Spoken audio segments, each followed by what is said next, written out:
necessarily feel that way. There's this disconnect, and as a result, there's this blind spot. And this blind spot is really problematic, right? Because if you think these things are better than they are, you're not motivated to do anything.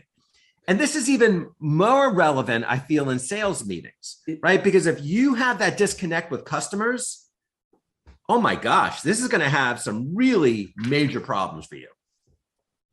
Well, I love this. One of the things that's interesting from research, Stephen, on sales is that, and it's the same exact thing you just said, salespeople leave meetings with customers. And when you interview both the customer and the salespeople, and you ask the question to the customer, Stephen, how well does Craig know your business? Not so great. You ask Craig how well he knows Stephen's business. Oh, I've got it. That's right. It's the same phenomenon. That's so interesting. So, as you know, one of the things that we think about and care about a lot at the Kellogg Sales Institute is really getting granular in our understanding of the skills and disciplines of each selling motion.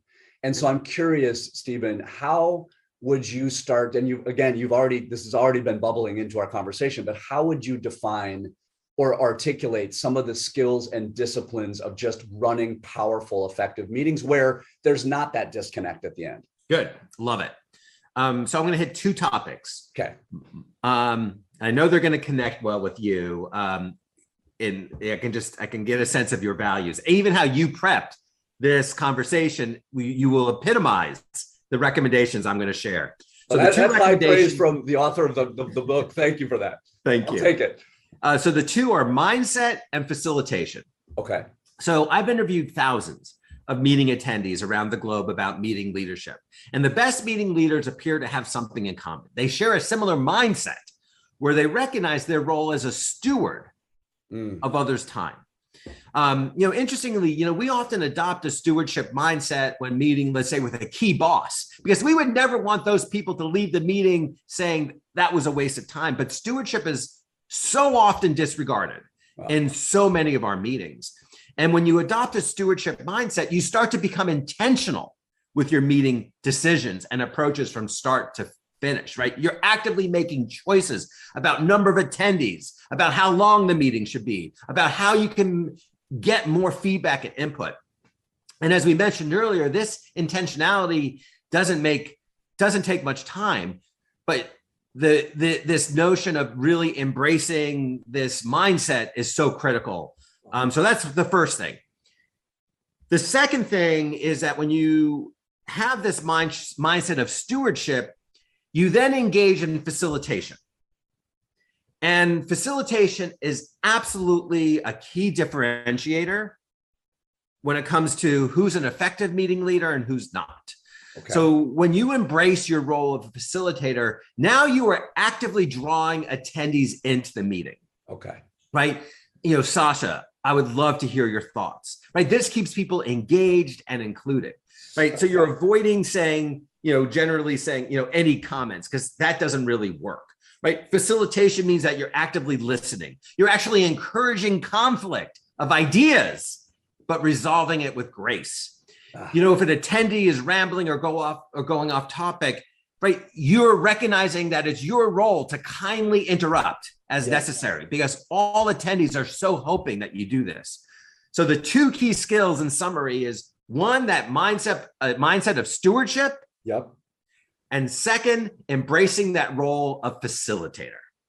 Well, and I love it. Thank you. Because I wasn't, as you were going through that, I wasn't quite sure what you meant by facilitation. I thought, but I'm so glad that you defined it so crisply, because now I really understand. And I want to go even deeper and suggest that, one of the things we talk about, Stephen, earlier in the course before our students will get to this interview is using people's names. I noticed that you said, I love your distinction between, any comments, any thoughts versus Sasha, what are your thoughts about this? Yep. I mean, that's a key distinction. And I would argue, I'm not actually sure whether that's a skill or a discipline. Maybe I'd probably lean towards discipline. I'm just disciplining myself to use people's names, thereby drawing them in.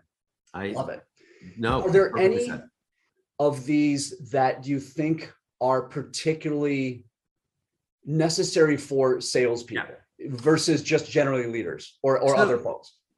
So there, I mean, everything we're talking about is definitely relevant for sales meetings. I would say the sales meetings are even higher stakes, right? Because wasted time will not be swallowed well. Right. So the intentionality and stewardship are so key in sales meetings. But the piece I would really emphasize with sales meetings is tight, tight, tight. Love it. Right? If you have a bloated meeting time, it doesn't go down well with a customer. If you're not honoring their time, boy, I mean, they're not going to want to work with you, right? You are stealing from them. That's right. So the discipline that you have in orchestrating a tight, powerful meeting. Yeah.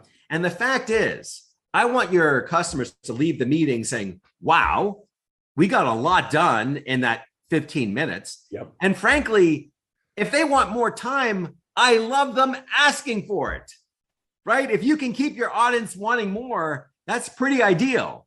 But go in there with this mindset of this wonderful package of efficiency and stewardship, because that's the essence of customer service, right? So your meetings become a stage to reflect your customer service values. I'm just reacting. I love your words: mindset, stewardship, facilitation, right? We use this word magnetic, which is one of the ways that manifests is when people ask for more. You're drawing, it's a magnet, right? You're drawing people towards you. I love it. And this is incredibly helpful. Just 2 or 3 super lightning fast questions as we close. How do you think about practicing? So, do we practice our meetings, Stephen? Is that a thing? Should we be practicing? So we have so many meetings. We're getting plenty of practice. Yeah, true. But the key is less practice and more mindfulness and reflection. Okay, fair. And, when I do these media interviews, I always get asked this one question, and this question used to really trip me up. And the question is, well, what's the one best piece of advice? And clearly the science is more complicated than one piece of advice. Sure. But I want to share that piece of advice that I've landed on because I think it's really relevant to your question. So the best way to make your meetings better and more inclusive is to ask people who regularly attend your meetings how the meetings are going. Right? Send out a quick survey every once in a while where people can indicate what's going well, not so well, and ideas for improvement and making them more inclusive. Then you learn, you reflect, and you try some new things. And I'll say this, when you ask people for their input, this is the ultimate act of stewardship. Yeah, I mean, in a word, feedback. I mean, it's something we talk about a lot at the Institute. Right. Feedback.